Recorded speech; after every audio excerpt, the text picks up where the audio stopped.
Ya, garis besar hari keempat 3 Romawi.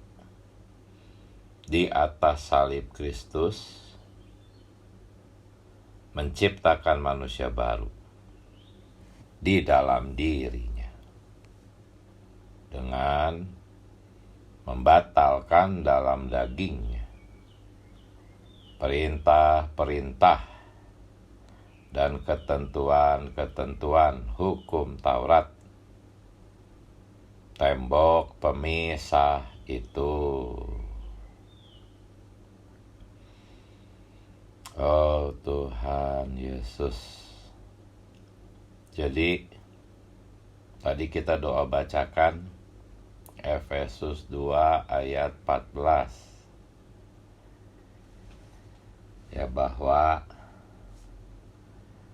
yang dia rubuhkan itu adalah tembok pemisah. Tembok pemisah itu apa? Hukum, peraturan-peraturan, ketentuan-ketentuan. Itulah yang membuat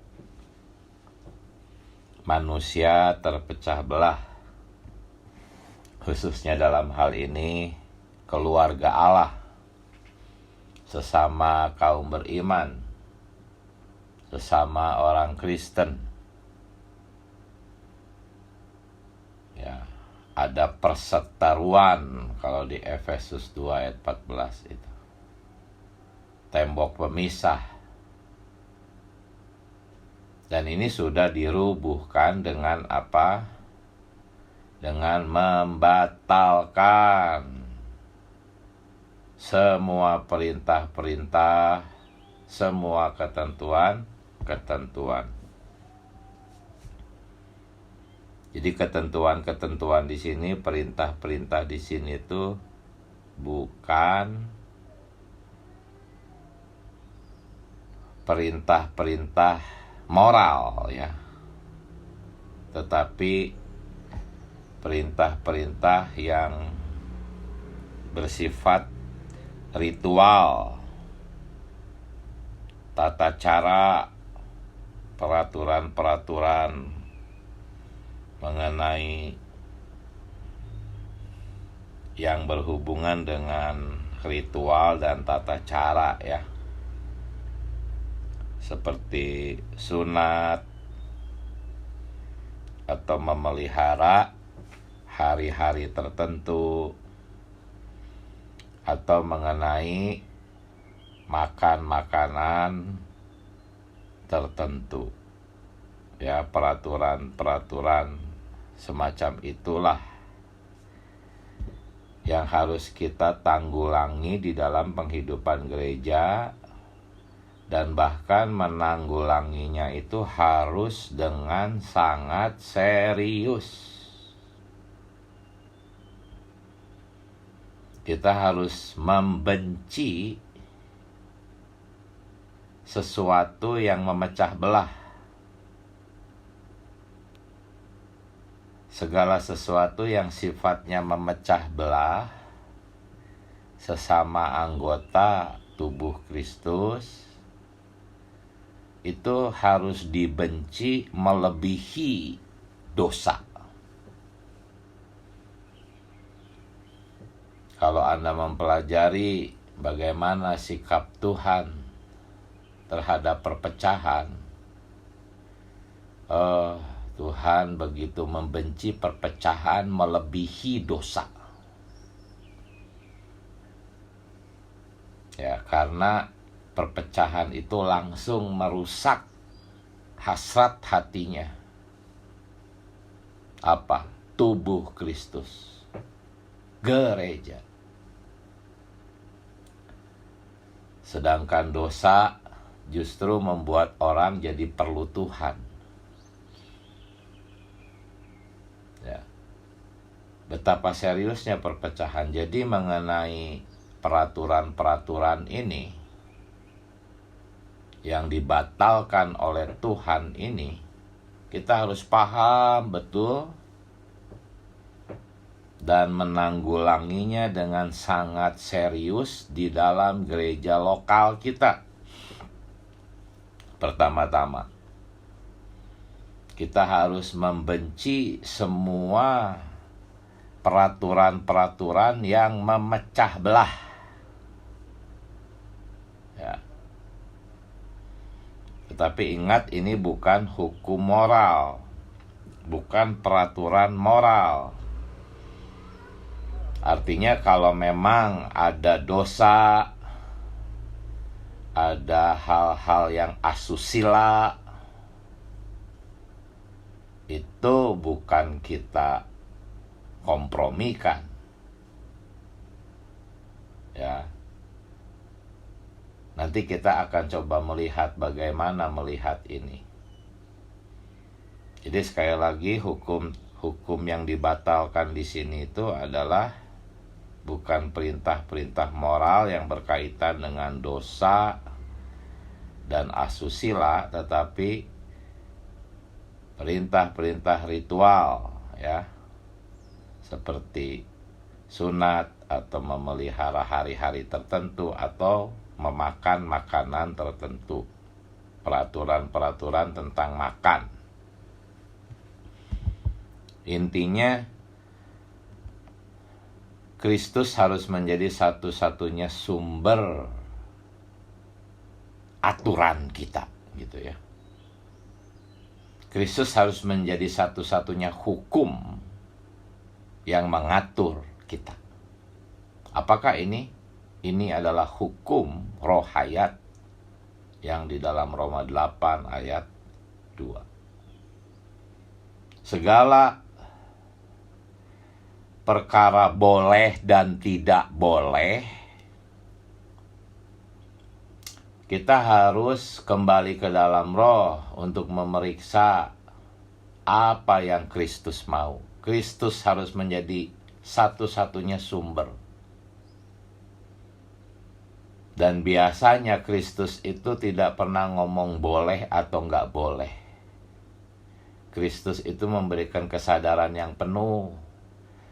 Sehingga jikalau seseorang tidak melakukan sesuatu atau melakukan sesuatu, itu bukan karena boleh atau tidak boleh, tetapi karena Kristus menerangi dia, memimpin dia. Kita harus belajar untuk tidak mengatakan peraturan boleh atau peraturan tidak boleh, ya. Itu akan merusak persekutuan antar anggota tubuh. Nah, karena waktu, saya hanya akan membahas satu poin supaya jelas prinsipnya, tetapi poin ini bisa diterapkan ke semua poin, yaitu tentang makanan. Peraturan-peraturan tentang makanan ini seperti sebuah ilustrasi yang bisa kita terapkan kepada jenis-jenis peraturan-peraturan lainnya yang bisa memecah belah dan menciptakan permusuhan. Nah, sementara saya membagikan peraturan-peraturan tentang makanan yang bisa memecah belah sesama kaum beriman, saudara-saudari dalam gereja lokal, Tuhan pasti akan memberi Anda hikmat agar Anda menerapkan prinsip ini kepada situasi di gereja lokal Anda. Ada banyak peraturan yang memecah belah, seperti tata cara ibadah, bagaimana mengatur kursi, bagaimana mengatur penempatan makanan, urusan di dapur, urusan-urusan administrasi. Ada banyak sekali urusan yang bisa menjadi sebuah peraturan yang memecah belah saudara-saudari. Ya, jadi Saya tidak membahas banyak poin, hanya ingin masuk ke Roma 14,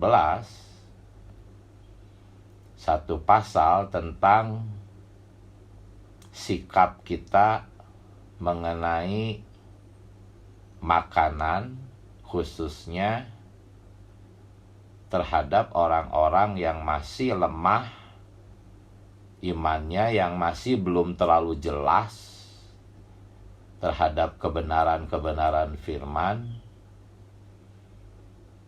ya, dan dihubungkan kepada makanan kalau di Roma pasal 14. Semoga saudara-saudari bisa menangkap prinsipnya, ya. Prinsipnya itu ada di dalam ayat yang pertama.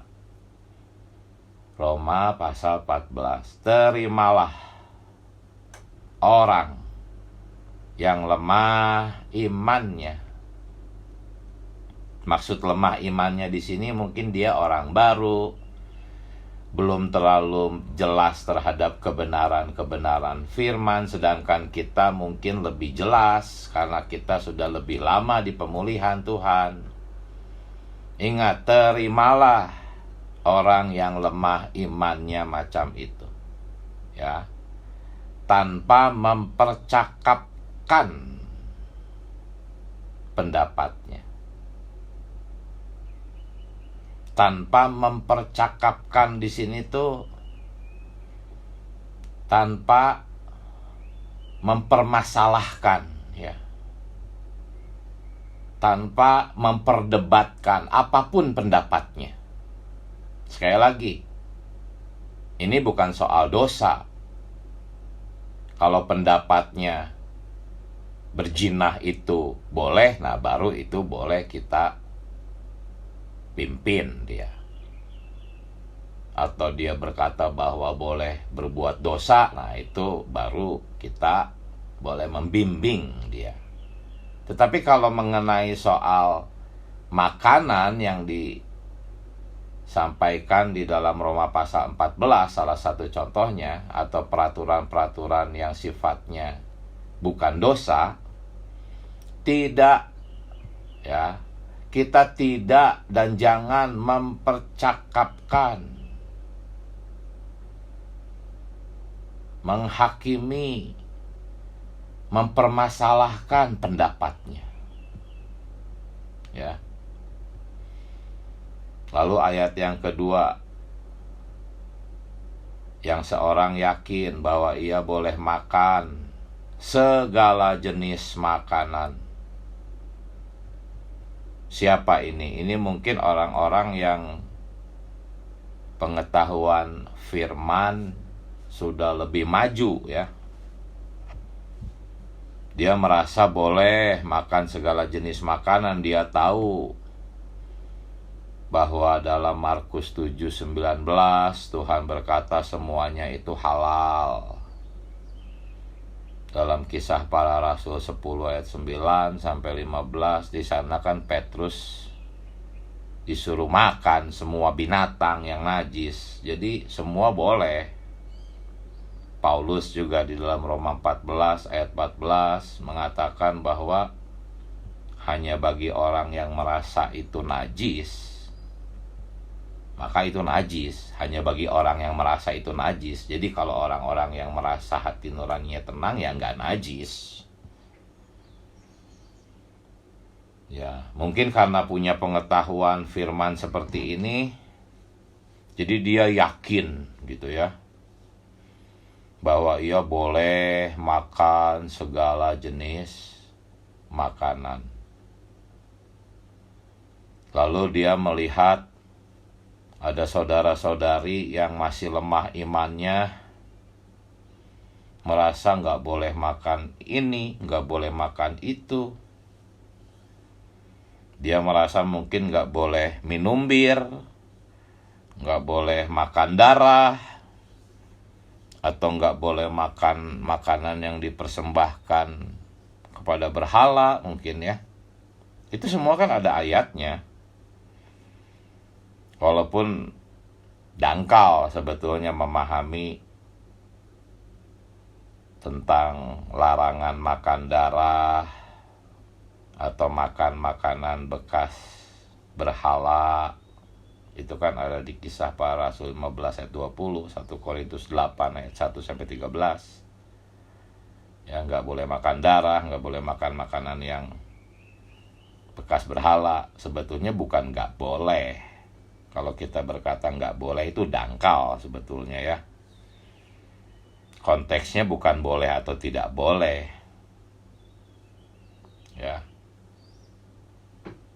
Ya memang yang sejatinya tuh segala sesuatu halal gitu. Seperti yang tadi saya sampaikan di ayat-ayat yang tadi. Secara pengetahuannya sih iya semuanya halal, itu nggak ada yang najis. Termasuk darah atau makan bekas berhala. Karena konteksnya kan tidak boleh makan itu karena takut menyandung orang lain gitu kan, bukan soal haram atau najis atau halal. Tetapi terhadap orang yang masih lemah imannya, pengetahuannya masih dangkal, masih menganggap makan darah itu nggak boleh, dilarang, makan bekas berhala itu dilarang. Kita dikatakan tadi di ayat pertama, jangan mempercakapkannya. Jangan berusaha menjelaskan bahwa itu tuh boleh. Kamu masih belum paham sebetulnya nih, di Yesus berkata nih dalam Markus 7:19, segala sesuatu halal. Ingat kisah Petrus, semua binatang najis boleh kok dimakan. Paulus juga berkata, kalau kamu merasa najis ya bagi kamu aja itu yang najis. Kita berusaha apa? Mempercakapkannya gitu ya.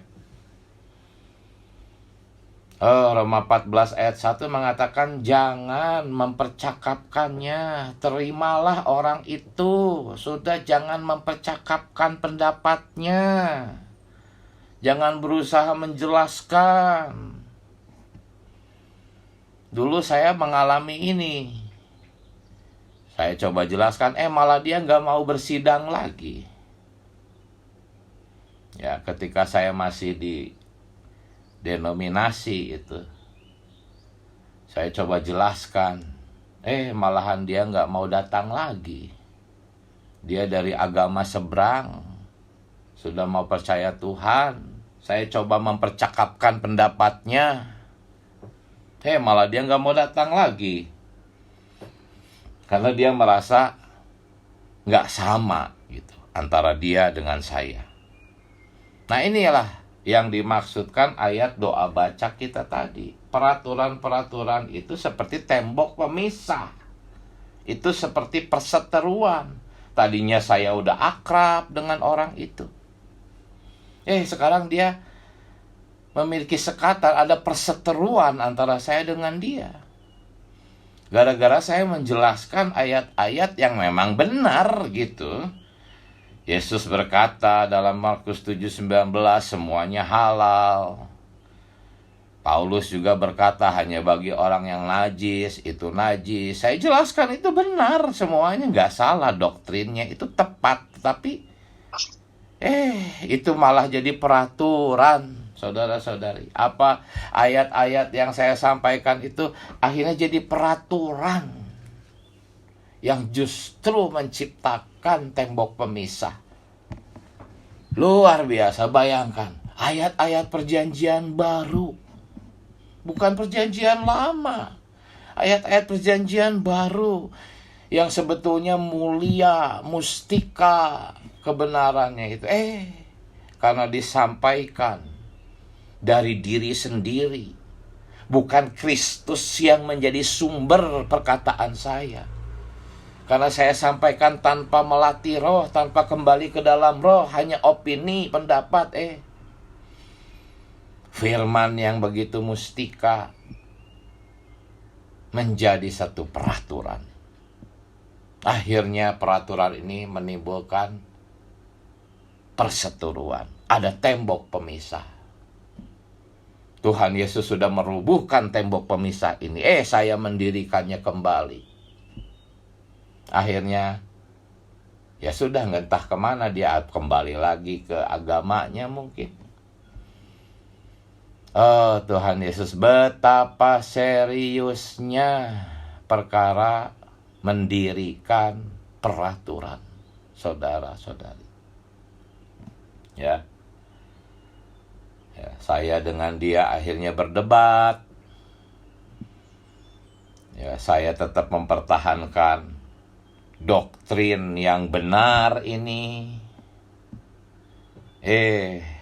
Sebetulnya kalau dalam kasus-kasus yang seperti ini sering terjadi, problem utamanya tuh bukan di dalam diri orang-orang yang masih lemah imannya. Problem utamanya tuh ada di dalam orang-orang yang merasa lebih tahu dan memang punya pengetahuan firman yang lebih. Ya. Saya pernah melihat seseorang seperti ini. Ya, bahkan saya pun juga pernah mungkin seperti itu. Sementara saya menyajikan firman-firman yang menyatakan semua makanan itu halal, sebetulnya itu hanya topeng. Padahal di balik topeng itu tuh ada apa? Ada kerakusan atas makanan. Seperti yang di Filipi 3 ayat 19. Itu ada orang-orang yang rakus. Allah mereka itu adalah perut mereka. Tetapi menggunakan topeng ayat-ayat firman untuk menghalalkan. Ya memang minum bir itu nggak dosa. Gitu. Bahkan ada dokter yang berkata itu katanya sehat. Tetapi kalau motivasinya karena hawa nafsu, Anda pakai ayat-ayat memperbolehkan minum bir atau makan makanan tertentu, menggunakan ayat-ayat, Tuhan tahu kok. Tuhan gak bisa dibohongi kok. Bahwa sebetulnya itu hawa nafsu saja. Nah ini penyebab akhirnya orang-orang baru itu, orang-orang yang lemah imannya itu pada kabur ya. Karena kita menghalalkan semua. Yang penting di dalam roh. Pokoknya gak ada peraturan. Asal kamu di dalam roh. Ya, orang-orang baru belum paham ini. Nah inilah saudara-saudari. Kita harus benci peraturan-peraturan boleh atau tidak boleh yang akhirnya menyebabkan perpecahan, perseteruan, ya. Ada juga kebalikannya saudara-saudari yang mungkin merasa pemahaman firman-Nya lebih gitu ya. Ayat 3b, Roma 14 ayat 3b. Siapa yang tidak makan, janganlah menghakimi orang yang makan. Ada saudara-saudari yang tidak makan makanan tertentu karena 1 Korintus 6 berkata bahwa tubuhku bait Allah. Ya. Galatia 5 juga berbicara tentang penguasaan diri. Sehingga aku tidak mau minum bir, minuman apapun, makan makanan yang berlemak umpamanya. Aku harus menjaga kesehatanku. Tubuhku itu bait Allah, buah-buah roh adalah penguasaan diri. Lalu dia mulai mempercakapkan ini dengan saudara-saudari yang sembarangan makannya. Ya, dia menghakimi, itu nggak sehat tuh makanan tuh. Tubuhmu bait suci. Wah, kemana-mana dia menghakimi saudara-saudari. Ya, memang betul kalau tubuh kita bait suci, kita harus menguasai diri, itu kan benar, bagus kan. Tetapi karena dipercakapkan, akhirnya jadi ada perseteruan. Ya, saya melihat ada orang-orang yang sangat membenci orang-orang seperti ini. Dia lagi makan, diomongin pakai ayat. Ayat-ayat itu akhirnya jadi peraturan, saudara-saudari, yang memecah belah, menimbulkan perseteruan. Padahal bagus gitu ayatnya itu. Dan saya percaya Tuhan Yesus sering memimpin seseorang membicarakan firman bahwa tubuh kita adalah bait Roh Kudus, penguasaan diri. Saya percaya pasti Tuhan Yesus tuh memimpin orang-orang membicarakan hal-hal ini. Tetapi ada banyak orang menjadikan ayat-ayat ini sebagai peraturan gitu. Ya, itu sama prinsipnya. Kalau yang tadi itu orang yang merasa boleh makan segala sesuatu, semuanya halal, menghakimi atau mempercakapkan orang yang merasa makan ini nggak boleh, makan itu nggak boleh. Kalau yang barusan itu kebalikannya, ada yang saudara-saudari yang lebih maju merasa nggak boleh makan ini, jangan makan ini, jangan makan itu demi tubuh kita sebagai bait. Itu sama saja ya, semua pakai firman jadi peraturan. Nah, ini ada lagi yang lebih maju gitu, saudara-saudari yang lebih maju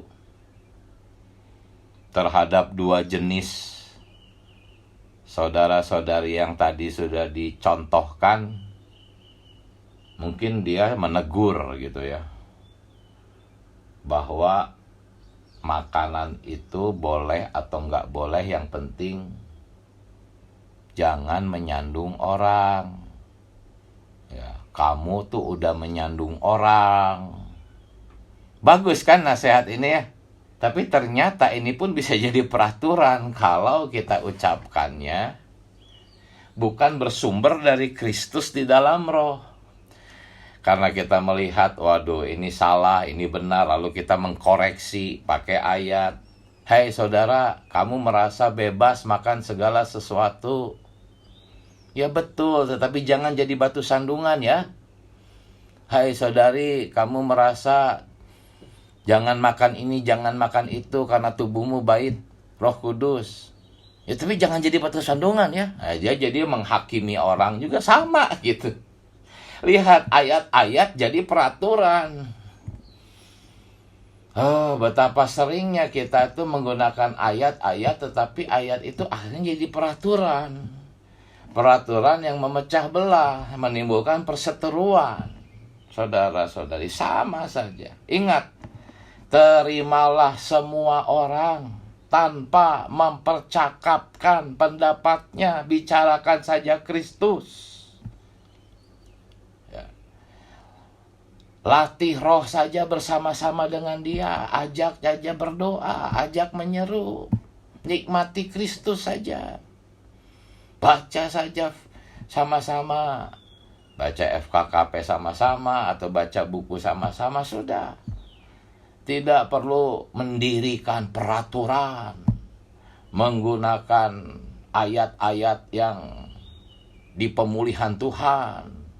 Kebenaran-kebenaran di pemulihan Tuhan yang begitu tinggi, mustika, terang. Bisa jadi juga peraturan. Mungkin ini yang membuat kenapa gereja-gereja lokal tuh sulit bertambah gitu ya jumlahnya gitu. Segitu aja terus, orang-orang luar datang, nggak lama keluar. Orang-orang baru datang, nggak lama keluar. Oh Tuhan Yesus, di Roma 14 ayat keempat, Dikatakan, siapakah kamu? Siapa kamu sehingga kamu menghakimi orang lain? Ya, seolah-olah kita merasa perlu menjaga dia, seolah-olah kita merasa perlu melindungi saudara-saudari. Tetapi ternyata motivasi kita untuk menjaga mereka malah jadi perseteruan. Motivasi kita mungkin menggunakan ayat-ayat tadi itu untuk membimbing, untuk melindungi, untuk menjaga agar dia nggak jatuh. Ternyata itu siasat si iblis untuk memecah belah. Makanya di ayat keempat itu Roma 14, siapa kamu sehingga kamu menghakimi? Entah ia berdiri, entah ia jatuh, itu bukan urusan kamu, itu urusan Tuhan. Tuhan yang bisa membuat dia tetap berdiri. Tuhan yang bisa membuat dia tetap terjaga dalam penghidupan gereja. Anda tidak perlu jadi hakim. Anda tidak perlu menjadi pengkoreksi. Ya, sekali lagi, yang saya maksudkan di sini adalah Kristus harus menjadi sumber. Itu poin pentingnya. Kalau Kristus menjadi sumber, lalu ayat-ayat tadi muncul, itu pasti betul, itu pasti sehat, itu pasti membangun. Ya, tetapi ayat-ayat yang sama itu bisa menjadi tembok pemisah. Tetapi kalau Kristus yang menjadi sumber, dengan ayat-ayat yang sama, itu bisa jadi membangun. Jadi betapa pentingnya melatih roh, kembali ke dalam roh, bertanya kepada Tuhan, berhati-hati ketika berbicara. Ya, berlatih menjadikan Kristus sebagai sumber perkataan Anda. Ya, maka kalau Kristus menjadi sumber, itu nggak ada masalah. Mau pakai ayat manapun, itu udah pasti membangun. Oh, Tuhan Yesus, ya. Tetapi kalau soal makanan, memang nasihat yang paling bijak itu adalah kita mengajak orang menyeru nama Tuhan, melatih orang mendoa bacakan firman. Itu adalah nasihat di atas seluruh nasihat. Ya, nasihati orang untuk menyeru nama Tuhan. Nasihati orang untuk melatih roh. Nasihati orang untuk bersekutu pribadi dengan Tuhan. Itu nasihat di atas semua nasihat yang akan membuat dia mengerti pimpinan Tuhan. Nggak perlu Anda mengganti Tuhan jadi pemimpin. Nggak perlu. Setiap anggota tubuh, mulai dari bagian atas sampai ujung kelingking bawah, semuanya connect langsung dengan kepala. Ya, seperti itulah seharusnya. Mengajak orang menyeru nama Tuhan. Mengajak orang mendoa bacakan firman. Itu adalah nasihat di atas segala nasihat. Bimbing, temani, sama-sama. Ya, menyeru sama-sama. Kita memberi contoh bagaimana doa baca sama-sama. Ya, bagaimana di SPR kita berkidung, memproklamirkan. Itu pun mengajak orang melatih roh. Saudara-saudari yang mulutnya diem aja, dampingi, ajak dia berkidung.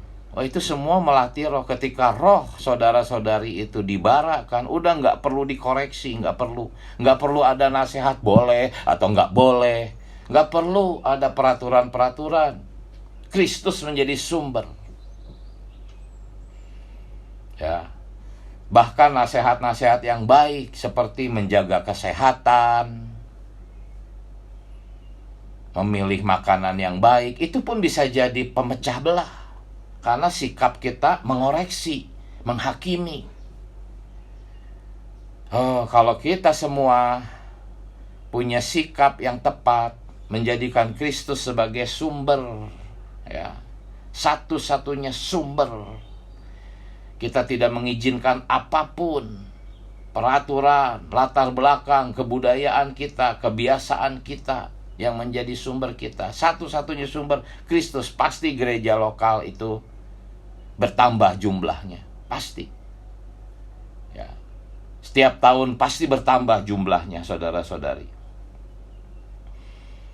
Ya, jangan membanggakan kebiasaan-kebiasaan kita di gereja lokal. Ya. Mungkin kita punya kebiasaan-kebiasaan yang baik. Oh, kita punya kebiasaan memanggil saudara dan saudari. Tidak ada pendeta, tidak ada hierarki. Itu berita-berita yang sangat mustika, tetapi sumbernya harus dari Kristus. Kalau kita ucapkan dengan opini, dengan kebanggaan diri, ini aku, pemulihan Tuhan, aku gereja lokal. Lihat, di sini nggak ada pendeta. Lihat, di sini semua saudara-saudari. Lihat, di sini tidak ada sistem hierarki. Kita sampaikan itu hanya karena opini, karena kebanggaan diri, ya. Itu jadi kebudayaan. Itu menjadi perbedaan kebudayaan. Ya, orang-orang yang mendengar, wah beda ini mah, tidak sama dengan kebudayaanku. Akhirnya itu jadi kebudayaan yang memecah belah, saudara-saudari. Oh, jangan membanggakan apapun. Satu-satunya kebanggaan kita adalah Kristus. Ya, satu-satunya keesaan kita adalah Kristus. Ya, kebanggaan kita adalah Kristus, saudara-saudari. Ya, ajak orang menikmati Kristus, menyeru nama Tuhan, mendoa, bacakan firman. Jikalau kita sedemikian, pasti gereja lokal bertumbuh, berkembang biak. Oh, Tuhan Yesus sudah merobohkan tembok pemisah. Tadi saya sudah sampaikan ada banyak contoh-contoh tembok pemisah. Bahkan kebenaran-kebenaran yang mustika pun bisa jadi tembok pemisah kalau kita ucapkan tanpa sumber yang tepat, bukan Kristus sebagai sumber. Hasilnya apa? Manusia baru tidak terwujud, tertunda. Itu semua siasat licik si iblis. Semua tembok pemisah harus runtuh supaya apa? Satu manusia baru terbangun, saudara-saudari. Rumah tangga Allah rukun, sehati, esa, dan hasilnya pembangunan tempat kediaman Allah terwujud. Ya, jika kita mau berlatih sedemikian, ya, maka kita akan terbebas dari segala macam tembok pemisah.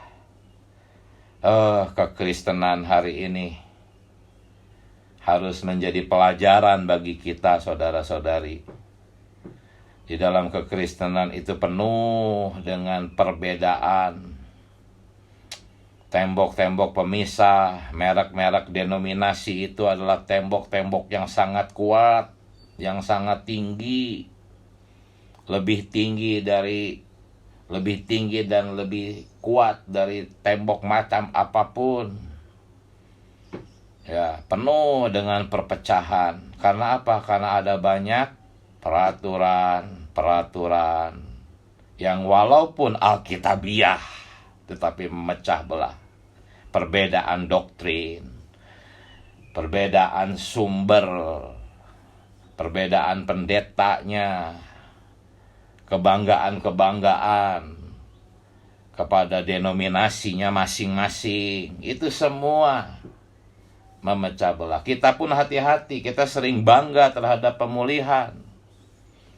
Ya, saya sendiri pun juga membaca berita ini takut dan gentar, saudara-saudari.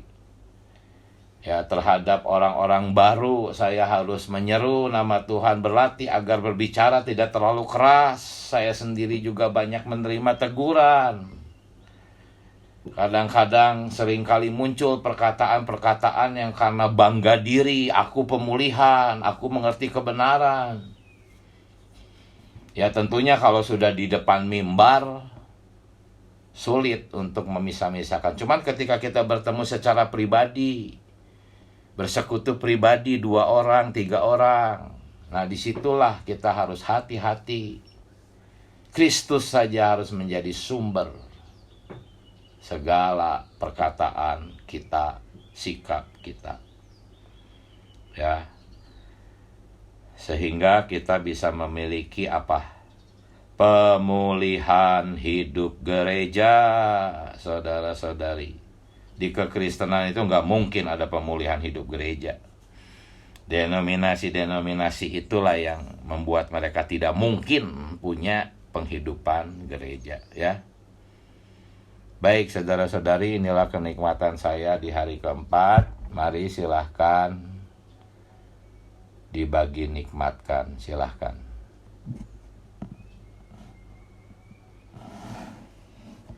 Amin, puji Tuhan. Puji Tuhan ya, hari ini begitu limpah ya. Bahkan hal-hal yang menurut kita sepele ya, mungkin yang nggak disadari. Ternyata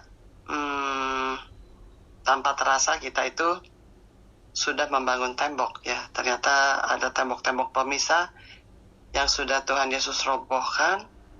Bahkan kita dirikan lagi ya. Sehingga tubuh Kristus sulit terbangun ya. Saya begitu terjemah hari ini, begitu banyak hal yang seringkali kita bangga ya, sudah ada di pemulihan Tuhan, begitu banyak hal-hal yang mustika dibukakan, sehingga ya kita jatuh juga ya sama. Ternyata ini adalah siasat ya, tipuan si iblis ya, supaya tubuh Kristus yang terbangun. Jadi dari tadi yang di-sharingkan, ternyata kita itu perlu sekali melatih diri ya, melatih roh kita, yaitu ketika kita mau berbicara, bersikap atau apapun, kita perlu kembali ke dalam roh. Karena dengan sedikit aja kita dengan pembicaraan kita yang bukan bersumber dari Kristus, ternyata itu membuat kita bahkan menjadi orang-orang yang lemah ya, dikatakan orang-orang yang baru ya, mungkin masih bayi-bayi rohani, merasa akhirnya merasa ada perbedaan yang begitu mencolok, atau mungkin nggak bisa nerima ya apa yang kita katakan, karena yang kita katakan bukan dari Kristus. Yang kita nggak sadari ternyata ya, walaupun dikatakan tadi ayat-ayatnya begitu mulia ya, begitu mustika gitu ya ayat yang kita sampaikan ya, karena menyampaikannya dengan sumber yang berbeda bisa menimbulkan satu masalah ya. Jadi kita tanpa sadari itu menjadi hal yang merusak ya, bahkan ya menjadi satu perseteruan ya. Tetapi kalau sumbernya dari Tuhan, ayat yang sama itu bahkan bisa membangun ya, bahkan membuat orang itu bisa mendapatkan penyaluran hayat ya. Jadi hari ini membuat saya perlu berlatih ya. Jangan lagi, walaupun dari perkataan kita mungkin jangan ringan ya keluarnya, tetapi hendaklah semua itu berlatih sumbernya harus dari Kristus. Kalau enggak, itu bisa menjadi tembok-tembok pemisah, walaupun kita sudah dekat dengan orang itu, bahkan bisa jadi jadi membuat orang itu bisa undur dari Kristus ya. Sedangkan yang Tuhan inginkan, hasrat hati Tuhan adalah tubuhnya terbangun. Kenapa Tuhan hari ini belum datang? Karena tubuh Kristus belum terbangun. Ya ini mungkin bukan mungkin ya, ini pasti dari banyak hal yang kita lakukan tanpa disadari ya. Sumbernya nih, masalahnya sumbernya itu diri kita sendiri, yang akhirnya inilah yang dipakai oleh si musuh ya. Inilah yang membuat orang-orang itu nggak ada damai sejahtera ya tinggal di tengah-tengah kita, bahkan merasa kita hakimi, kita perdebatkan, sehingga mereka itu akhirnya tidak terbangun ya, malah mundur ya, sehingga kita itu menjadi batu sandungan bagi orang lain. Puji Tuhan, dengan yang dibukakan hari ini membuat hal yang tidak terlihat ya, itu perkara yang di dalam kita ini begitu perlu kita fokus ya, yaitu kita kembali ke dalam roh. Amin, puji Tuhan. Baik saudara-saudara yang lain, silakan, masih banyak waktu, kita bagi nikmat. Puji Tuhan. Tuhan Yesus.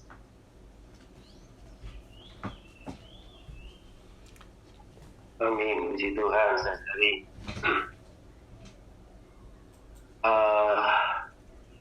Tuhan Yesus, saya benar-benar merasa tertegur dari apa yang disampaikan oleh Saudara Diki, bahwa ternyata saya masih banyak pikiran-pikiran kedagingan saya, kesombongan saya ketika saya ada di gereja pemulihan. Memang benar apa yang dikatakan Saudara Diki, seringkali apa yang ada di dalam kehidupan saya lebih banyak bertemu dengan orang-orang di orang dino. Akhirnya saya jadi sombong. Saya merasakan lebih tahu, saya merasakan lebih unggul daripada itu. Kiranya pagi hari ini saya kemari pada Tuhan untuk mohon ampun atas segala kesombongan saya. Jadi di dalam kehidupan kita, konsepsi kita, opini kita, segala apa pikiran-pikiran kita daging seringkali kita yang lebih digunakan daripada kita lebih banyak tanya dengan Tuhan. Pagi hari ini kita boleh jelas bagaimana kalau Tuhan di atas salib telah menciptakan kita sebagai manusia baru. Kemarin kita betul-betul terkesan sekali, harus sangat terkesan, bahwa kita ini adalah karya agung pekerjaan Allah. Melalui karya agung pekerjaan Allah ini menghasilkan kita sehingga bisa menciptakan satu puisi di mana mengekspresikan hikmat Allah. Kembali maju lagi hari ini, bahwa melalui di atas salib Kristus menciptakan kita menjadi manusia baru, di mana membatalkan segala perintah-perintah dan ketentuan. Semoga di dalam kehidupan kita terus senantiasa hanya ditransformasi oleh kita, mengalami pertumbuhan dengan Tuhan, sehingga kita diidentikan dengan Tuhan, diserupakan sampai kita pun dipakai untuk kemuliaan Allah. Demikian yang bisa saya bagikan, mulia Tuhan. Amin. Amin, puji Tuhan. Baik, yang lainnya? Amin, puji Tuhan. Saya terjamah ya dengan persekutuan saudara depan bahwa Allah membenci perpecahan lebih daripada dosa, karena perpecahan itu langsung merusak tubuh Kristus. Nah, perpecahan itu ditimbulkan dari peraturan-peraturan, hukum di luar hukum hayat, semua hukum di luar hukum hayat, termasuk hukum Taurat ya, juga ketentuan-ketentuan. Oh Tuhan Yesus ya, ini menjadi hal yang harusnya ngeri ya di dalam kita, ketika kita masih ada di dalam peraturan-peraturan, ketentuan-ketentuan, hukum selain hukum roh hayat, saudara. Sebenarnya walaupun kita ada di dalam pemulihan Tuhan, kita sendiri adalah perpecahan, saudara. Kita sendiri adalah perpecahan. Untuk itu supaya kita bisa disingkirkan dari perkara yang menyebabkan perpecahan, yaitu tadi, saudara. Kita perlu jalan satunya adalah menerima hukum roh hayat di dalam kita, yaitu di Tuhan ya, yang adalah roh pemberi hayat hari ini. Roh itu yaitu penerapannya, pemakukan semuanya, semua peraturan-peraturan, ketentuan-ketentuan, hukum-hukum selain hukum Taurat itu di atas kayu salib. Ini perkara penyatuan kita dengan Tuhan ya. saya baca di pelajaran Hayat Efesus yang 23 itu bahwa kalau orang ditanya ya, siapakah Kristus, siapakah yang disalib itu, ya orang Yahudi hanya mengatakan itu orang Nazaret seperti itu. Ada lebih maju lagi orang yang baru beriman mengatakan itu Tuhan saya, Yesus gitu. Ada yang lebih maju lagi dan matang dalam rohani mengatakan bahwa itu Tuhan Yesus, diri Tuhan Yesus dan saya, seperti itu ya. Saya disalibkan di sana. Tapi kita yang ada di pemulihan Tuhan hari ini mengetahui kebenaran. Kita melihat bahwa yang dipakukan itu bukan hanya Tuhan Yesusnya, diri Tuhan, tetapi juga daging, ego, dunia, dosa, manusia lama, juga peraturan-peraturan dan ketentuan-ketentuan, juga hukum-hukum selain hukum roh hayat saudara. Nah, ini perlu kita sadari ya, bahwa di dalam diri kita sebenarnya semua unsur perpecahan itu sudah dipakukan di atas roh salib. Dan ketika kita berpaling ke dalam roh sebagai realitas hukum hayat itu saudara, semua itu akan disingkirkan. Semua unsur perpecahan itu akan disingkirkan di atas diri kita. Oh, ini mengacu kepada kita melatih roh setiap hari saudara. Ketika kita berpaling ke dalam roh, menikmati hukum roh hayat itu saudara, ini akan memberikan kepada kita terang dan pimpinan hayat saudara, sehingga kita terbebas daripada segala sesuatu yang mengakibatkan perpecahan di dalam diri kita. Ya, ketika kita berpaling ke dalam roh, menerapkan salib Tuhan di dalam diri kita, saudara, maka akan ada damai sejahtera di dalam diri kita sendiri. Akan ada suatu damai sejahtera yang membuat kita itu bisa diesahkan dengan saudara yang lain. Karena apa? Segala unsur perpecahan sudah ditiadakan, sudah dipaku, sudah dinihilkan. Kita hanya memiliki satu pikiran, yaitu Kristus, ya, pikiran Kristus. Pikiran Kristus adalah pikiran yang merendahkan diri, mengosongkan diri sendiri, hanya Kristus yang menduduki dan memimpin. Ya, ini semua jika kita bisa menerapkan dalam kehidupan sehari-hari, maka tubuh akan terbangun ya. Amin, puji Tuhan. Amin, puji Tuhan. Baik, yang lainnya? Pakai kesempatan. Amin. Tuhan Yesus.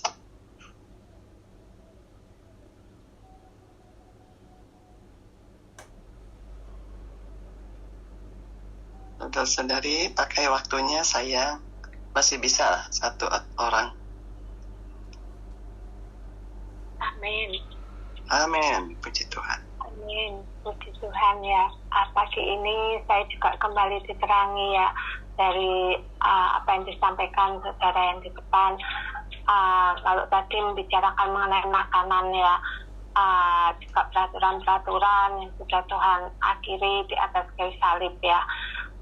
Tadi saya terjemah ketika mungkin kita mengatakan tidak boleh, nggak boleh. Ini pun juga seperti ada tembok lagi ya, padahal tembok itu sudah dirobohkan. Nah, tentunya ya akan terjadi perpecahan ya, tetapi kita perlu melatih roh.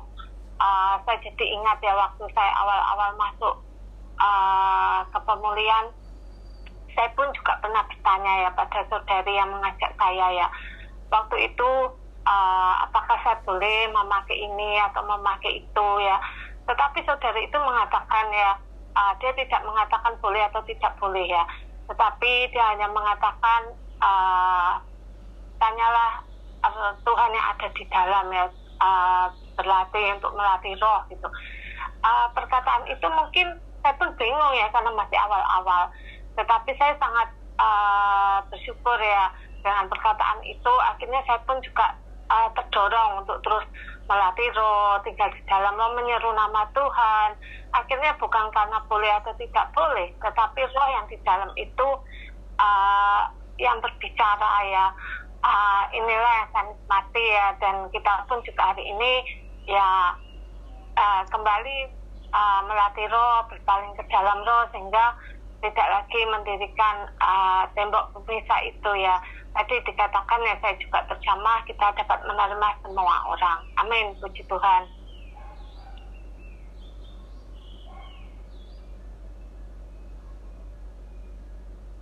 Amin, puji Tuhan. Karena waktu ya, udah jam 6. Saya minta mungkin saudara ya yang berdoa.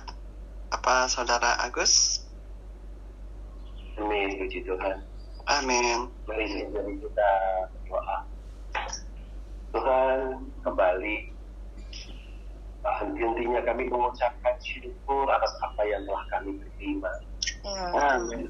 Kami sebagai orang Kristen yang normal, Amin. kami terus tiap pagi datang pada firman Tuhan.